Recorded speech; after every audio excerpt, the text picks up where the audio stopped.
What's going on, guys? It's your boy beatsbyash, back at it again with another banger of a video, and today I wanted to showcase you guys my Excavate Paladin deck that I'm currently 21-11 with in Legends, which is about a 65% win rate. And the reason I want to showcase this to you guys today is because if you have been living under a shell, the Aggro Paladin variant that I showcased previously on the channel has since been nerfed with the cost increased of Showdown from 2 to 3. But one of the biggest things about this deck right now is that it is really strong versus Warlock, which surprisingly is still quite popular after the nerfs of the previous Painlock variant, and that is very good for us. I think this deck is one of the most consistent in the entire meta, and it seems like people really enjoyed my Aggro Paladin breakdown, so I wanted to break down this one as well, as this is probably the deck I've been doing the best with recently, and also just the one I've been having the most fun with. So I hope you guys enjoy the games, enjoy the breakdown. If you have any other decks you want me to talk about in future videos, make sure to let me know down below. And without further ado, let's get into the goo. Alright guys, we are back, and I want to start off by saying the biggest advantage that this deck brings to the table is the fact that it possesses multiple win conditions. There is a big misconception with this strategy that in order to win, you live and die by this card right here, the Painter's Virtue, which is an insane AoE buff and also possesses lifesteal. While this is an amazing card in our strategy, what makes this deck so good is that we have multiple cards like the Gold Panner and the Instrument Tech that allow us to increase our chances of finding the weapon by turn 4, but if we do not find the weapon, we are more than likely going to be finding enough Excavate cards in the Excavate package in order to find our secondary win condition, which is the Azurite Dragon, which permanently gives all of our minions in our hand, deck, and battlefield +3/+3 for the remainder of the game, and in some situations it can actually be more beneficial to get out the Azurite Dragon because maybe our opponent keeps freezing our weapon, or maybe our opponent has like Rustrot Viper and is destroying it. But a lot of games you're going to be able to access both, and you scale very well into the late game for that reason, just because the deck is so consistent and it has so many ways to cycle cards out of the deck. But one thing that I really enjoy about this deck is I feel like you have a lot of agency as a player, since there isn't just one way to win the game. I like to play decks the most that allow me to look back at the game I just played, and if I lost, I could say, I could have done something differently here that would have affected the outcome of the game, and I want to learn how to get better at that. And this deck is the perfect example of the style of strategy that extremely promotes that. So if you are a person that likes to feel rewarded for the amount of time that you put into learning a specific strategy, I highly recommend this deck because it is absolutely amazing in that regard. But starting off from the top, we have 2 copies of the Drone Deconstructor. One important thing to note about this card is you want to play this card as soon as possible because it's much more beneficial to be buffing the 1/1 Magnetic Spark Bot with your weapon than it is to buff this card, because the Spark Bots add so much versatility to your lines of play. Because, you know, if you have the Spark Bot buffed up to like 4/4 or 3/3, then now later in the game you have the opportunity to not only put it on your Deconstructor, but you could put it on one of your Burrow Busters or maybe your Ziliax, depending on the game state. So that's what's really nice about this card, is it's very versatile, and you know, it can just end up being an OTK just because you're giving additional stats to a minion that was already on the board. Next, we got 2 Righteous Protector. You know, this card is just amazing. Maybe you get it to 3/3 or 4/4, and then you're just getting a huge wall for 1 mana of an investment that can then protect your more aggressive cards that are going to lead to killing your opponent in 2 to 3 turns. So absolutely necessary with those. Likewise with the South Sea Deckhand, this card leads to so many OTKs. I had a game recently where my opponent healed back to 30 health, and just because I had multiple buffed up South Sea Deckhands and a Leroy Jenkins, I was able to actually do 30 damage to my opponent in a single turn, even though I started with no minions on the board that turn, basically revitalizing the original Miracle Rogue Leroy Jenkins OTK. So I absolutely love this card. And then we've got 2 Gold Panner. Interestingly enough, a lot of people don't play 2 Gold Panner. Some people don't even play 1 Gold Panner. And I think this card is absolutely necessary because I want to play as many cards as possible that are going to increase our chances of finding our win condition before turn 4. As this is a combo deck, you need to find your combo pieces in order to win the game. And if you already have the hammer, then maybe you're finding another minion to increase your AoE buffs. Likewise with the instrument tech, I've seen people play 1 or 0 of this, and I can understand why you would think 1 is okay, because if you already have 2 weapons, then this becomes redundant since you're not getting any additional +1s. To those people, I would say if you already have access to 2 weapons, then this is probably going to be a 4-5 or a 5-6. And putting out a 5-6 or a 4-5 for 2 mana is exceptional value that, to me, should make up for the fact you're not getting a +1, and you should be very happy to have that. And just anything that's going to further increase our chances of finding that weapon before turn 4 is an absolute must in this strategy. And one thing I want to point out with Gold Panner is I tend to play this card differently in this strategy versus almost every other deck I play this card in, because in most strategies it's really beneficial if you're going second to coin this out turn 2, but typically I'd rather just wait because it's really important in this deck to use the coin on turn 3 to get out your Painter's Virtue early so that you can further increase the scaling of your deck before your opponent just starts getting massive AoEs. And ideally, if you could play this card on turn 2, then go Instrument Tech turn 3, that's absolutely amazing. You know, Instrument Tech, getting a weapon out of the deck, even if you already have one, it's going to increase the value of your draws from the Gold Panner because you are thinning the deck. So absolutely must for both of these, but I see a lot of people not play them, and I cannot agree with that. Next up, we've got the Excavate package, the 2 Kobold Miner, the 2 Shroomscavate, the 2 Burrow Buster, and the 2 Fossilized Kaleidosaur. This is our secondary win condition. Kobold Miner is one that you really don't need to hold on to get additional buffs, because with these cards, you're just really trying to level up your Excavate path with as few mana crystals as possible. And since it starts off at 1-1, it's not like the stats are greatly impactful, right? So you should feel comfortable playing this on turn 2. Same thing with the Shroomscavate. I mean, even without Wind Fury, this card is absolutely insane. You know, it can allow you to protect your reoccurring value engines like your Gold Panner, or maybe give your Righteous Protector Divine Shield back on it when it was already removed, allowing you to further defend those, you know, cards in the field that are going to do more damage. So all in all, I'm willing to play these cards early as possible just to get Excavate as soon as we can. Then I've got 1 Outfit Tailor.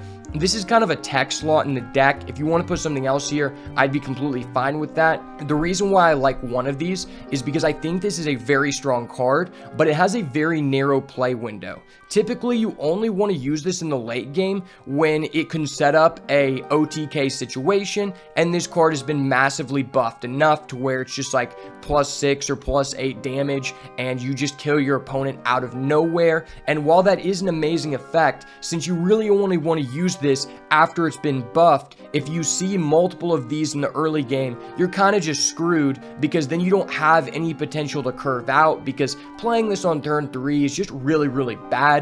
But if you're playing like the aggro version, you probably want to play 2 of these.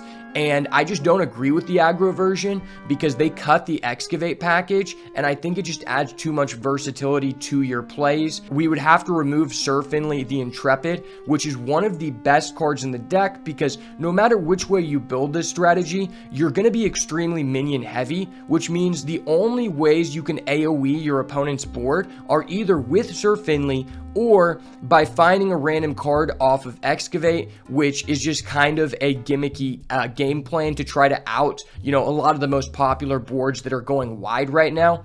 Sir Finley is just one of the most powerful tools in the game right now. It's one of the only things that can allow us to remove problematic cards for our strategy, such as Ziliax. and then we're not even destroying it, so it turns off their win condition potentially, because then they can't go Inventor Boom if they're playing Warrior, right? There's a lot of situations like that with this card, and one thing I want to point out is that you should feel very comfortable playing this card early on if it is live, and assuming your opponent has a board on the field that if you remove it, it can just potentially remove their win condition, because you don't really care about the stats of this card being buffed. You're playing this card for the impact it has on field, and that's not nearly affected as much as some of these other cards based on his stats. So this guy can just be a straight up win condition on its own, because we can eliminate our opponent's win condition. And then we have the Fossilized Kaleidostor. One of the best things about this deck, and why I think Excavate is so strong, is because we've seen it to be one of the most powerful mechanics in this new rotation meta. But in Paladin in general, you just have access to probably the highest ceiling of Excavate cards in the game. This card is absolutely insane. You know, getting 2 random bonus effects after being buffed by your Hammer or even your Azurite Dragon is crazy, because, you know, you could get Wind Fury Rush, you can get Reborn, you can get Taunt. Like, this card just literally does everything, and if you don't have the weapon, playing this on turn 4 is still completely fine. It's such a strong tempo swing that it's one of the main reasons to play the deck for sure, right? And then obviously the Painter's Virtue, I've already talked about this. Ideally, you know, if you can coin this out turn 3 going second, you're in an amazing position.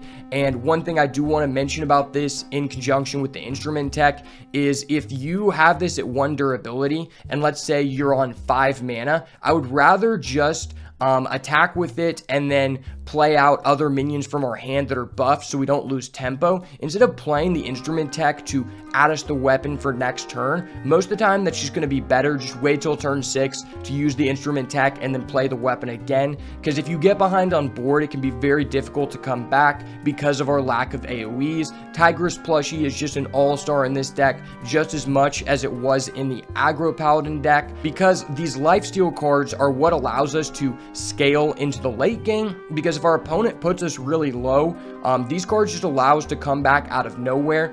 One thing I want to point out with this is very similar to the Drone Deconstructor. If you can get this out of your hand and it's already like a 4 or 5 attack, that would be more ideal than just buffing it further with the Painter's Virtue, because getting a 4 attack Tigress plushie and a 2 attack miniaturized version of it, I think is a lot better in most situations than just having the 1 attack and the 5 attack. It's just more versatile, and what it allows you to clear from the board, you know, just makes your secondary bodies better. So always remember that. Burrow Buster is obviously amazing. To be honest, if your opponent doesn't have anything on the board, you should feel very happy just playing this after the turn of your Painter's Virtue with just insane stats, and not care about removing something just because it demands an immediate answer and you already get your value up front. So if this is an 8/7 and your opponent removes it, they're probably sinking like most of their mana for the turn into this card, which means they can't focus on developing their own board, and you already got your Excavate card off of this, so you got your value up front and you don't feel bad about it dying. Leroy Jenkins is just so impactful in this strategy, likewise with the aggro version. But, you know, like I said, sometimes you get this card up to 15 attack and you just one-shot them out of nowhere. It can also set up your Zilliax for the cost reduction. You know, enough said. Leroy Jenkins OTK still insane in 2024. Now Magatha is a very interesting card. The only spells we have in this deck are our 2 copies of Shroomscavate, so more times than not you're going to be drawing 5 cards off this, so you want to make sure that you don't burn.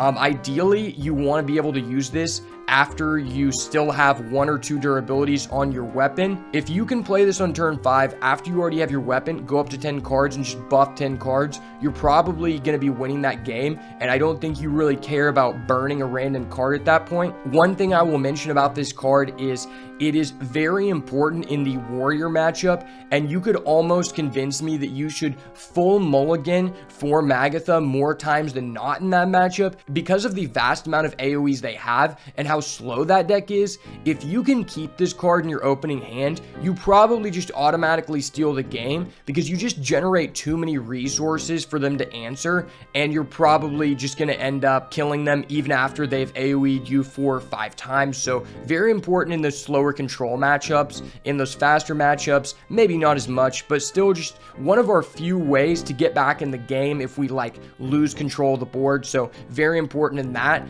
I would go as far to argue that this deck is the best home for this card in the current meta. I mean, getting a +5 after it's buffed up is just really unfair. And then we've got Toy Captain Tareem. I actually felt really bad about crafting this card because I originally thought it fit into the aggro variant before Showdown was nerfed, and since I have found out that it was not very good in that, so I felt like I wasted it. But this card is an all-star in this deck because you can boost the stats up to this to be like, you know, 610 or something like that, and then you make something like a Righteous Protector, copy those stats, or just something on board that's small into these stats, and it pushes for more damage, or it shields your other guys. And one important thing to note about that is you want to make sure that you're not playing this, then attacking with the Painter's Virtue and making the miniaturized version of this 2/2 if you don't have to, because sometimes that can be the difference between clearing your opponent's board and not, because then you're going to be making their guy 2/2 instead of a 1/1. So it's very important to know when you use that card. And then we've got Nomelia, which is an absolute powerhouse in this deck, and I'm super happy to say that because I haven't really gotten to use this card in many decks at all because there really hasn't been a good home for it since coming back to the game. But this card is insane in this strategy. It allows you to clear so many boards that you normally would not be able to, just because buffing this up to like 7 or 8 attack and then putting that onto 3 minions on your opponent's board and then maybe just AoEing them all for 2 if this dies can be an absolute blowout for your opponent. So this card is absolutely necessary as well. Then we've got Amadeus the Peacekeeper. I mean, this card is just absolutely insane. It's just another card that can AoE buff up all of our guys. Sometimes using the ability to draw 2 can find you a Magatha, and then you're just rolling on the river. This card is like so swingy. When you already have an established field, it's absolutely unfair. And also, it's one of the cards that can actually provide like insurance and protection to our board in matchups like Warrior, where they have like a lot of AoEs, just because the passive ability to make your minions not take more than 2 at a time is absolutely insane in some of those slower control matchups. So obviously an amazing card in this deck as well as the aggro Paladin. But at the end of the day, you know, I respect my people of color, so we have to have a powerful black woman in every deck that I showcase, or it's just not a culturally diverse archetype. So W in the chat for that. Love me some Amadeus the Peacekeeper. And then we've got Ziliax. We are using the Perfect module and the Ticking module to get the cost discount, as well as the Divine Shield Taunt Lifesteal Rush. Don't really need to duplicate this card when you're giving us so many free stats. One of the cards in the deck that can allow us to come back versus some more aggressive strategies that just put us super low out of nowhere. If your opponent's going to be putting you low, then they probably have a lot of minions on the board in this meta, which means this is oftentimes, you know, 1 or 0, and you're just gaining back so much life for nothing.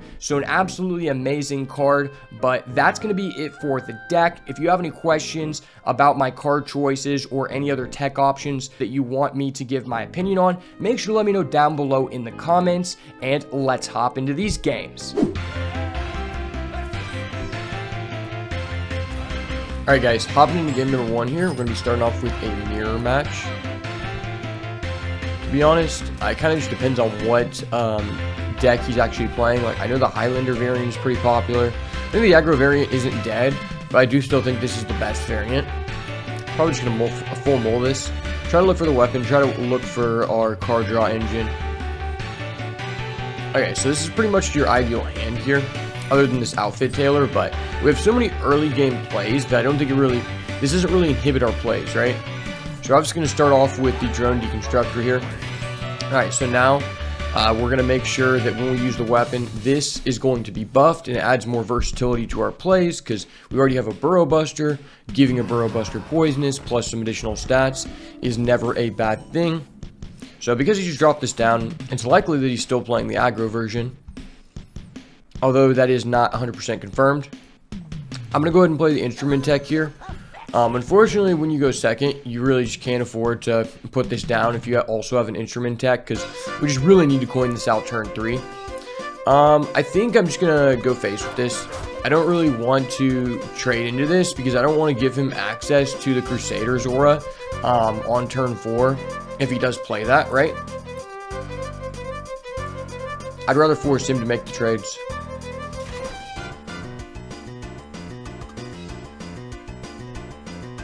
So he is a muster for battle, so probably going to be looking to try to remove as many of these as possible in the following turn. So we can trade with 2 of them, buff up our hand, and even if he gets a buff, we're going to have like a Tiger's plushie that we can drop down next turn if we want to remove something else. But so far so good. This is looking pretty good for us. I feel like my deck scales probably better into the late game than his deck if he is on the aggro variant. And I have now just removed all of my minions from the board, so he can't trade this away to get a Crusader's Aura, which forced him to go with the Flash Sale, which is probably worse in this situation than the Crusader's Aura for him. So now, I guess, we can just drop down the Tiger's plushie. I think I'd rather buff up the miniaturized version as well and get some additional value, since this already kills that. And then we can remove the Divine Shield and then just go ahead and kill it. He's probably going to end up trading this into this to get a Crusader's Aura. Or maybe he just low rolls and gets the boogie down. But either way, we have 3 forms of rush. You know, we have 1 cheap one now, so that's very, very good for us. Especially because, like, we can turn this into a big guy really quick with the Outfit Tailor. This is representing 6 worth of stats with rush for a total of 4 mana, which is very, very efficient. Technically even more next turn because we still have 1 more buff, so 8-8, if you will say. But I'm probably going to drop down the Burrow Buster just because I think it further advances our game state, right? Like, if you can be buffing up things and as well progressing your Excavate triggers, I think that's ideal. Because getting access to the Azurite Dragon and, like, using 1 weapon is pretty much the dream. And I'd rather save this till later in the game where the lifesteal is more relevant. Okay, so this is a tough situation. I would like to play this while it still has charge, but unfortunately, he doesn't really have any good trades for us available with this. So I think I'm just going to send this at the Gold Painter, and then we'll just play one of our Burrow Busters and just kill his 2-3. Alright, so not exactly optimal for the Excavate card that we received, but that's fine. If for some reason this just doesn't die, this could be useful, but I really, really doubt that.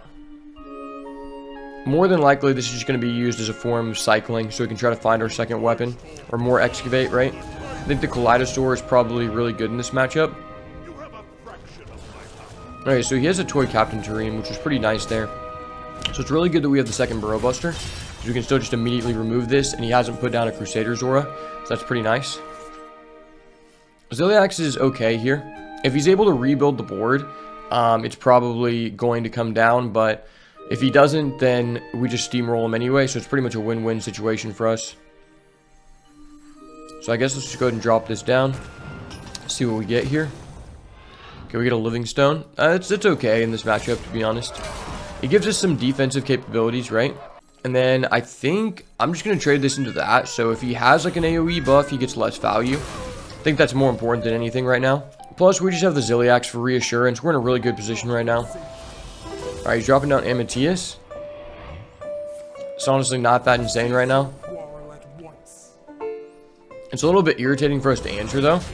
But we've already used 2 Burrow Busters, so if we can access Sir Finley, we're going to be looking really good here. Alright, not Sir Finley. But this is a card that could be relevant later on. Kind of just want to wall up here, right? So he's already made all my guys 2-2, so potentially we just buff up this guy because he has Taunt. Taunt go Burr. Taunt go Burr indeed. And then we'll drop down the 4-5 Gold Painter. Try to find us our Sir Finley. Okay, we got a couple of minor. That's almost as good.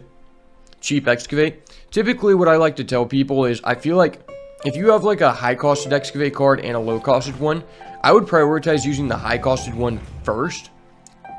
Because it means on the following turn you have a higher likelihood of going for a Excavate and finding the Azurite Dragon, and then playing the Azurite Dragon in the same turn, right? But this was honestly an insane turn for him. The Zilliax is definitely going to come down from us. I don't know if we can actually beat this if we don't find Sir Finley. We have to get pretty lucky off of our excavate here. Okay, so actually we can just trade away this with our remaining minions on the board, which is nice. And Zilliax costs 0, so no harm, no foul in throwing him down. The Nomelia is probably going to come down here. Nomelia could just trade away all 3 of these guys, which wouldn't be bad by any means. And we could just give this guy poisonous, take out a sea giant, which would be pretty nice, right? So let's count out our play. Very important to count out all of the mana for your play before you do it, so that you make sure that you're picking the optimal line. So we want to do this, want to do that, and then maybe this. Yeah, that's fine. This isn't like an efficient way to answer this board, but I think it's decent. So now this just trades away those, and then that trades into that.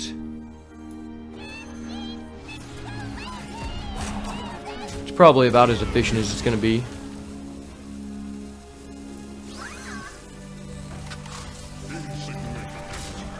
Now the Zilliax is going to be really hard for him to answer. At this point, I feel like we pretty much just got this game in the bag. Specifically because there aren't that many comeback mechanics in his deck. I mean, he's already used his Emity as the Peacekeeper. Not a lot of outs to Zilliax in the deck. That's pretty good, though. If he has, like, the Prismatic Beam... Oh, he's got Double Crusader Aura. That might be enough to clean it up.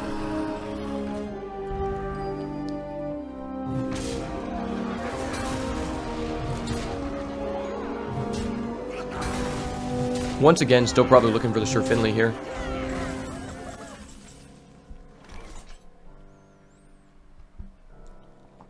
Alright, so this will be our 3rd excavate, this will be our 4th. And then we can still have enough mana to play down our Azurite Dragon. So that's pretty nice. Probably just going to go ahead and do that, see what we get here first. If we get, like, the Collapse, that'd be crazy. Oh, we got Collapse. Okay, that's absolutely absurd here. Collapsing might actually just be better than finding the Azurite Dragon in this situation. Just because, like, he's already used both of these. This one is leaving next turn. And then this one still has 2 turns left, so... You know, sometimes you just get lucky, sometimes you're just the better player. Huge Riz moment in the chat. You love to see it. If we trade into this, he gets a boogie down, but I don't really care about that.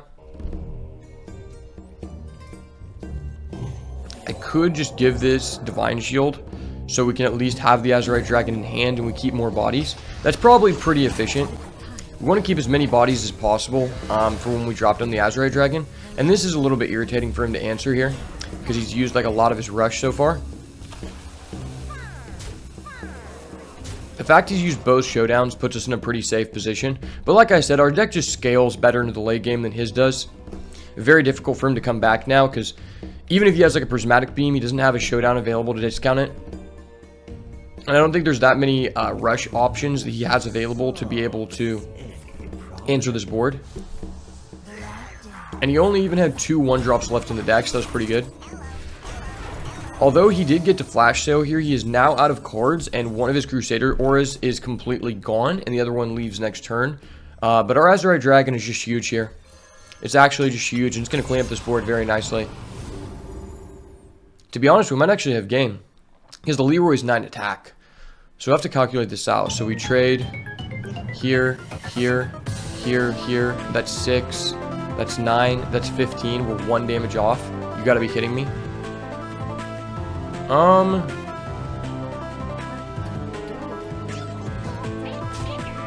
Guess let's do this.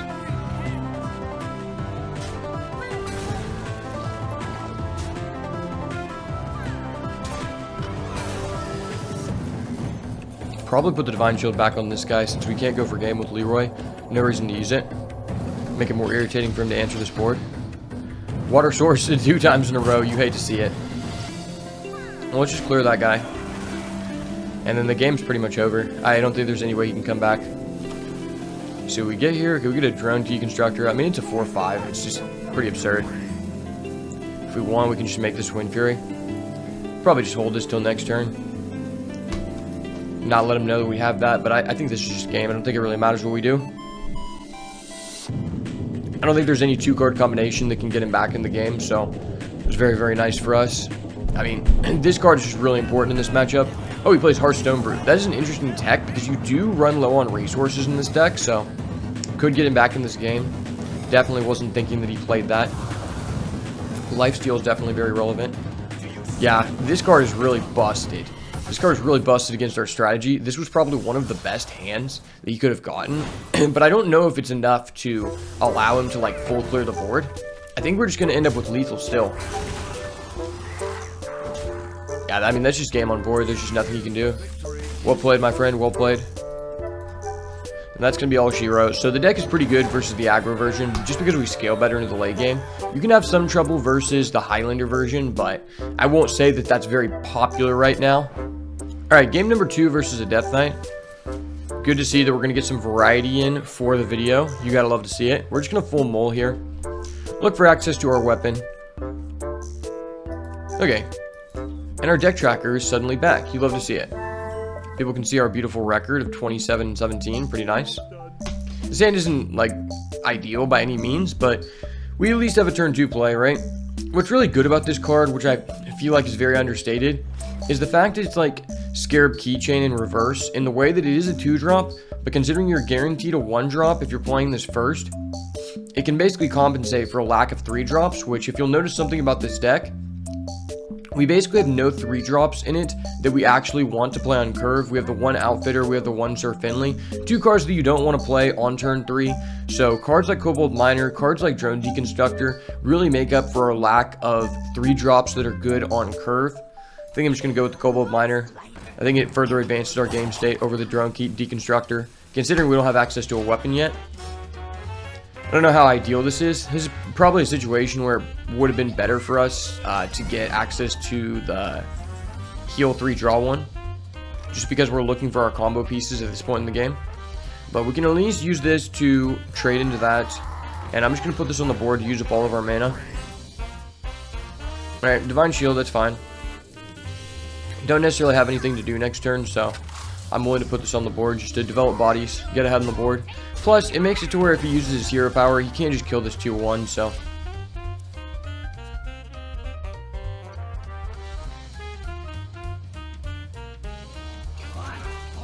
And Death Knight has a lot of death rattles, so Sir Finley is probably going to be pretty relevant.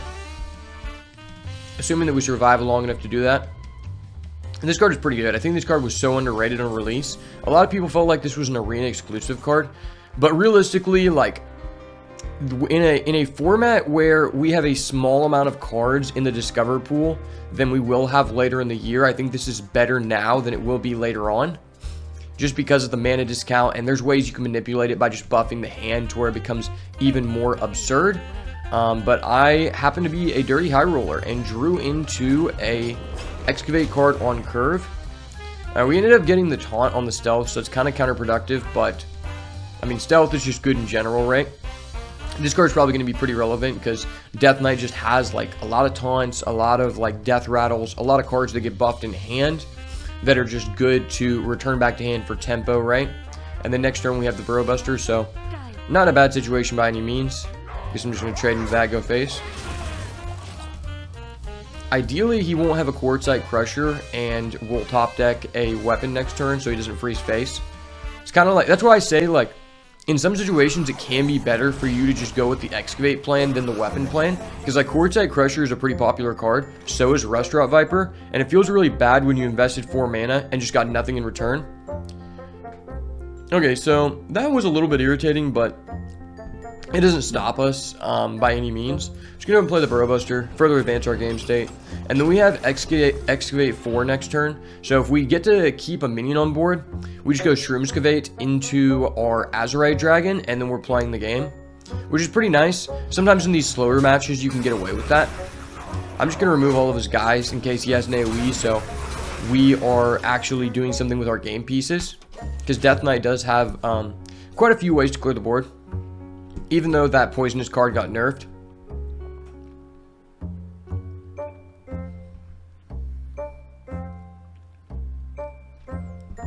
It's actually really nice that we got this taunt though, because the taunt can protect us from the Quartzite Crusher hitting face for a little bit. Alright, and these units can play out the Chill Fallen Baron, which is pretty good for us. Ooh, that was dirty. I have to put some respect on that play. That was dirty. But we still have Excavate 4. We're going to hold on to the Sir Finley, and we're just going to go with the Shroomscavate here into the Azrai Dragon, buffing everything by +3/+3, and it's actually absurd how fast we got that out. Like I was saying, I mean, I just feel like Paladin has access to some of the most high-value Excavate engine in the entire game compared to other classes, and I feel like this is one of the better legendary Excavate cards that you can access in the game. I think the Rogue one is pretty disgusting, and this one, in my opinion, is probably the second best one. You know, I mean, the Warrior one is good too, but it's like it requires setup. This, it just as soon as you get it, you want to play it, and it just gives immediate value. I could trade into one of these guys, but I think I just prioritize the damage here. Because if we top deck a Leroy or maybe like South Sea deckhand plus a weapon, we can very easily be 2 turns away from just killing him. Force him to start using lifesteal. It's very good that they don't have that 3 mana poisonous card anymore, that the cost was increased, or else he would be able to efficiently just clear the entire board. And he already used the coin, so I know he couldn't do that.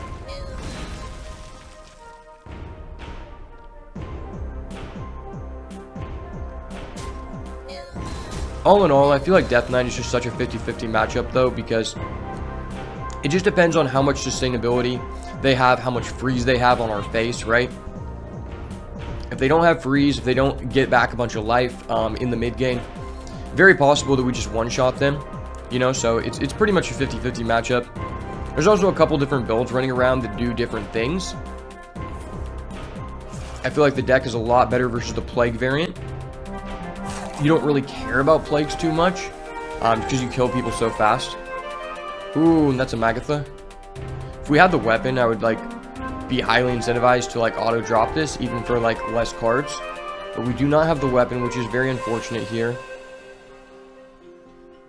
Could just go ahead and drop down the Toy Captain here, which would be pretty nice. Or we could go with the Peacekeeper. Kind of want to save the Peacekeeper until we have a better board. I mean, I'm definitely playing this. I think I'm going to play the Righteous Protector. Try to get cards out of our hands so that we can potentially Magatha next turn for like more value, because I do want to hold on to this until we can draw 5. If we do this right now, we draw 5, we're at risk of burning, but it increases our chance of finding the weapon, and this is just an 8/8.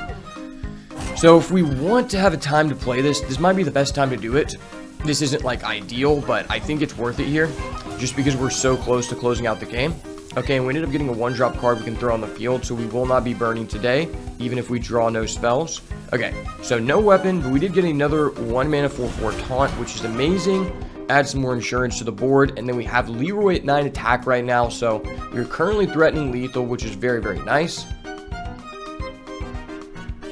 And then we also have the instrument tech, so if he ends up clearing the board and we need to play a long game, we can definitely do that, but I feel like that's not going to be the case. It's really going to depend on if he high rolls with this card. Okay, he is Yelling Yodeler. That's disgusting. Alright, that was disgusting.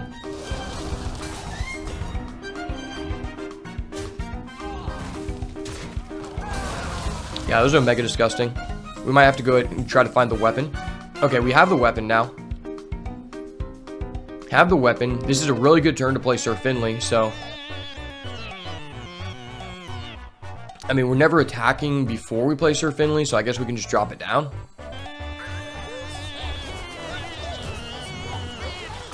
I could go with the Toy Captain, but it doesn't look like we're going to be confirmed to kill him next turn, so I'm just going to put this out, just try to go for value.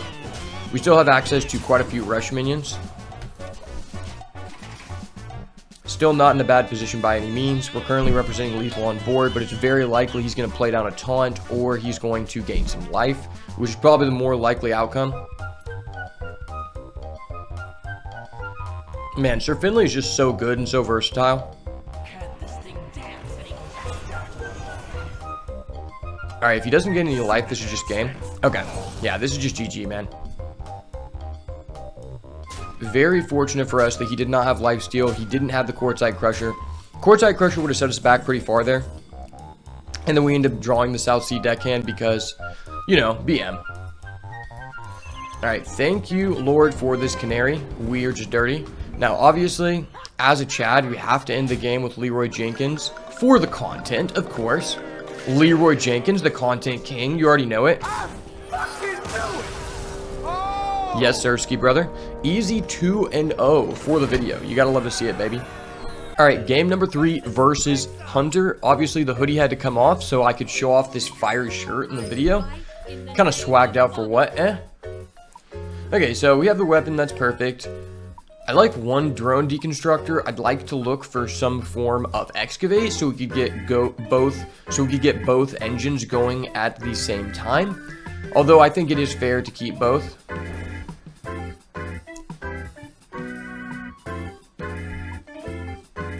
Okay, double weapon kind of hurts the value of our weapon early on, but if the game ends up going late, like if he's playing secret variant of Hunter, we're going to be more happy that we ended up with 2 Painter's Virtue than not.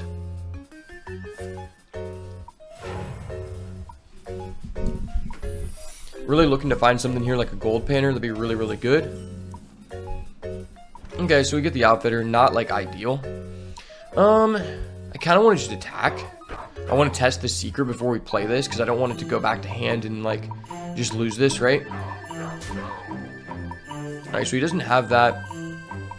I think I'm just going to hero power. He probably has hidden meaning. Alright, he had hidden meaning. If I would have played this, it would have played around it, but I don't really care too much about that. I care more about keeping this in hand because it's just such a valuable card to buff, especially when we're only buffing 3 cards currently because we drew 2 weapons on the play, so. Alright, I think I'm willing to just drop this down on turn 3. I think this is the first time I've ever played this on turn 3, just because I want to fight for board.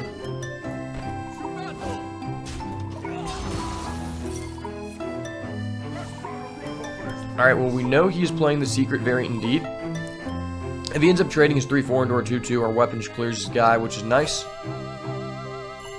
Now that he doesn't have hidden meaning, I don't really care about this card. I think this card's kind of overrated. RIP to the mad scientist meta. Okay, that was a really good draw. Unfortunately, we have the Shroom Excavate, so we're buffing 3 people here, but it is what it is. Potentially, we play this next turn with the South Sea Deckhand, trade with something. Maybe we get another minion from the Excavate. It'd be really nice. Okay, and he's just going to drop down a Ziliax. Interesting. Very interesting. We don't have like an ideal way to clear that yet.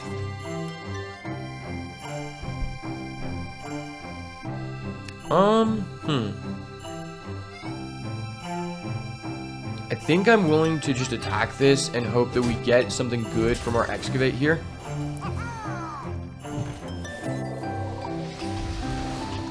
Okay, that was amazing because now hopefully we just high roll and clear both. Okay, we high roll and clear both. We are the better player. You gotta love to see it. Everything worked out for the best. We might have not had the ideal setup, but you know, we have the Spark Bot at RD33, so if we end up getting a Burrow Buster, then we're going to be in a good position. And we know his Ziliax is out of the way, so that's pretty nice. 2 secrets, kind of scary. If he was offered Freezing Trap, he probably took it, which would be very hurtful to our South Sea Deckhand's honor. You know, you can't disrespect the South Sea Deckhand like that while I'm here, buddy. So let's go ahead and test the secret. Alright. Got that out of the way. And we have a second hammer, so this isn't like terrible.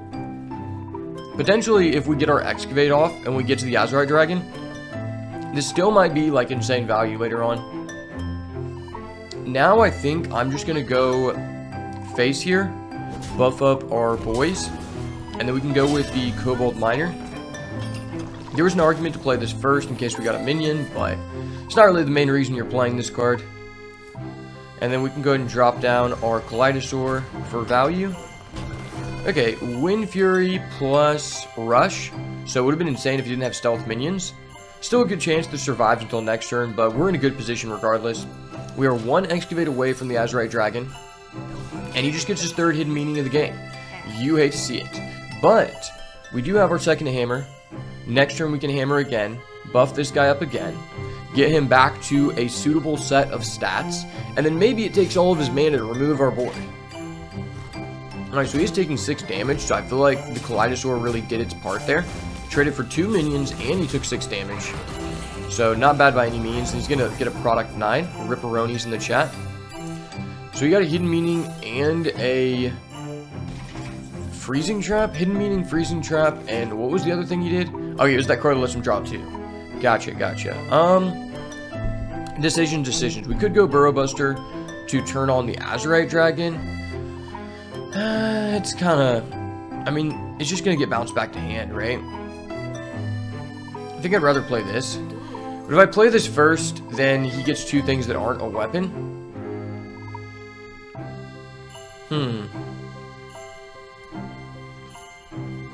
Still, I think it's worth it. Because I want this to be a 4-5, so that it can challenge his product 9. And then we'll just kill that. Kill that. We can drop down our gold pin, or we can drop down the spark bot if we want. We could drop down the spark bot for a 5-5, but if we hold on to it, then our Burrow Buster is just huge. Huge Burrow Buster versus 5-5. I think I just want the board presence now, to be honest. And then we're going to draw a card off this, so... I could have just not let him hidden meaning, but I'd rather just get the guy out. I think the guy is just more important. We know that he's used all of his hidden meanings. He probably has 1 freezing trap left potentially, and now he has to answer a board like this, which is nice. Camouflage Mount, definitely an OP card in Arena. Pretty decent in this game mode too. The fact he rolled Poisonous was kind of crazy. Yeah.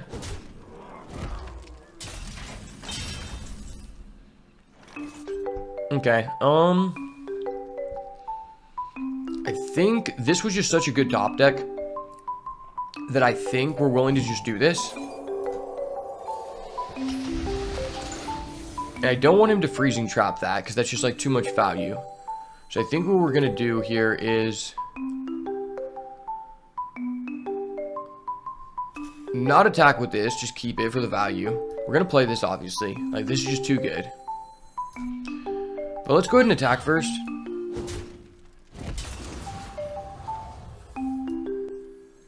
And then we can go ahead and play the Azurite Dragon for the big buff. Probably just bounce that back to hand.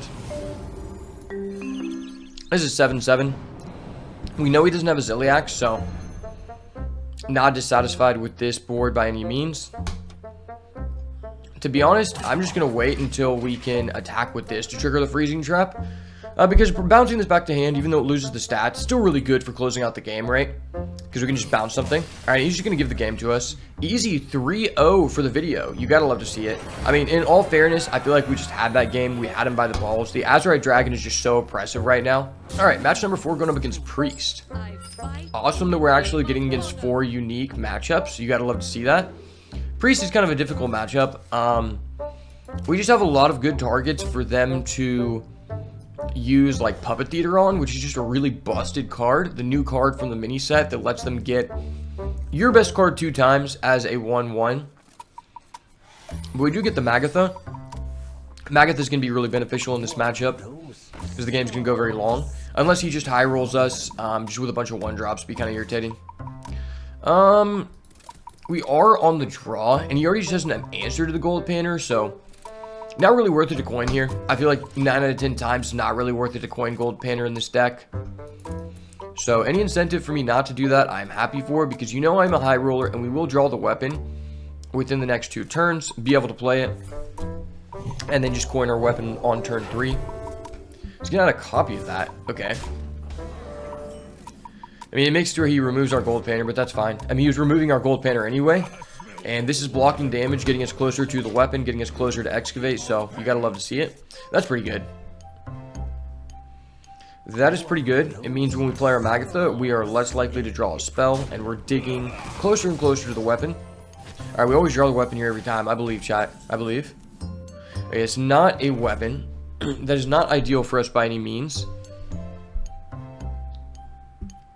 His board is very irritating for us to answer right now.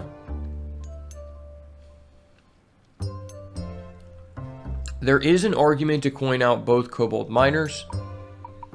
I think let's play the first one, see what we get here. See if it's worth it to play that. We get a Rock. Okay, Rock's pretty good. Rock will be pretty good for next turn. And then to coin the Gold Panner or the Kobold Miner, I think the Kobold Miner is just better here. Like, both of my minions are dying regardless. So I'd rather just get the value up front. Okay, that's really good. That could be very beneficial in clearing his board because they do play a lot of low health minions, you know, and they flood the board with those whelps and stuff, so not too bad for us, not too shabby. He's just passing on 4 mana. Is this guy a madman? What is your hand, brother? What is your hand? Maybe you should, like, I don't know, get rid of one of these, get a snake oil if you can't do anything. It's really weird, because he's obviously not playing Highlander, so he has to be playing Zarimi Priest. But he doesn't have 1-drops, which is like the cornerstone of Zarimi Priest. I guess this is pretty good. Seems pretty good indeed. And then we'll just trade both these into one of those guys, just drop this. Keep progressing our game state. It's not, like, terrible, but not ideal for sure. Now this way he has to have a removal to actually answer this because he has 1 minion in his Divine Shield, and that's pretty good. Azurite Gem usually comes in pretty clutch. Like sometimes you just discover Leroy and just steal the game for no reason. 0 mana Leroy, go Pog. 0 mana Magatha, go Pog. Like, this is just a busted card. Now we just need 1 Excavate to steal this guy's dreams. Unless he has a Puppet Theater, then he just reverses our dreams against us. And unless he heals his Snake Oil Salesman, then our Geo just auto-kills it. He's probably going to heal it back to 3, so putting him in range of the Rock. Dwayne the Rock Johnson is inbound.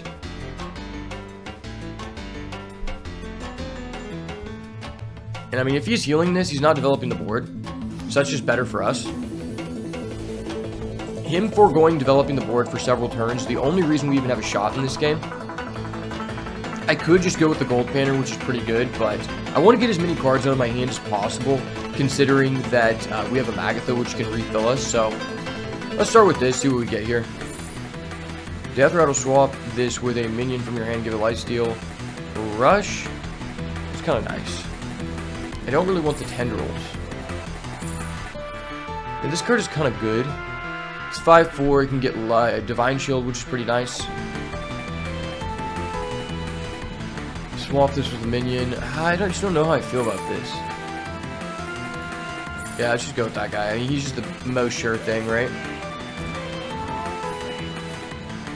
If we do this, we can play Gold Panner instead of playing these guys, instead of using our Rock. We always hit Divine Shield. Okay, we hit Divine Shield. We are nice to the game. We are nice to the game, and our Gold Panner appreciates it. 1 Excavate away, 1 weapon away from stealing the game. In a very good position right now. To my knowledge, this variant of the Priest deck doesn't have many AoEs, so that's very good for us. Really would like a Sir Finley here. No Sir Finley, but we do have access to our 4th Excavate, so next turn we'll have the Dragon. Dragon is pretty good. I kind of just want to attack with this, see if we get Divine Shield again if we're at already High Roller. Hey, we got Divine Shield again. We are good at the game. Alright, let's go Fossilized Kaleidosauur. We end up getting Rush, which is pretty damn good. So now I can just trade this in.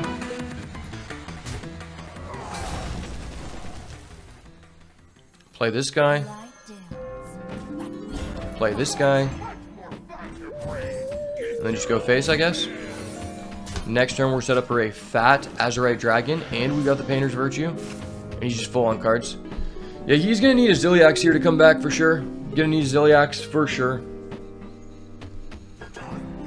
Ooh, Amandul. That's not like insane here. It's not like we have the best minions. Definitely going to have to answer that. Okay, get rid of that guy. Get rid of our 5/4. Probably trade into our Geode. Alright, get access to a Bunk Legendary Sun. Get ready for the big clap. We're dropping down the big man, the Azurite Dragon, okay? The Azurite Dragon is just too dirty. Alright, well, we can't play the weapon and the dragon, so obviously the dragon's coming down. Let's play the Drone Deconstructor, though. This is already poisonous, which is crazy, because it trades with that. Potentially not dying. Let's see if we can get something good here. Magnetic Taunt. Not insane by any means, but it'll work. It's free stats, right? Free stats are good. Free stats are indeed good. Let's attach up to that guy. And then this is an 8/9. I could just buff this guy. Just don't mega buff him, go face. That's pretty good. How much damage is this? So this is 12, that's 18. That's 20, that's just game. Okay, better player identified. Alright, let's rock him for game. Alright, no, we don't have enough for rock. Alright, we should go for game. Alright, yeah, so sometimes you just randomly have lethal because the Azurite Dragon is very busted. Honestly, we got kind of lucky. Seems like didn't open the ideal hand, but, you know, that just happens sometimes. I feel like I still displayed, you know, a good way to pilot the deck effectively. Hope you guys gained something from this video. If you have any questions about technical play, about the card choices, once again, let me know down below in the comments, or if there's another deck you want me to showcase. As always, thank you so much for getting this far in the video, and if it's not the goo, it's got to go. Peace.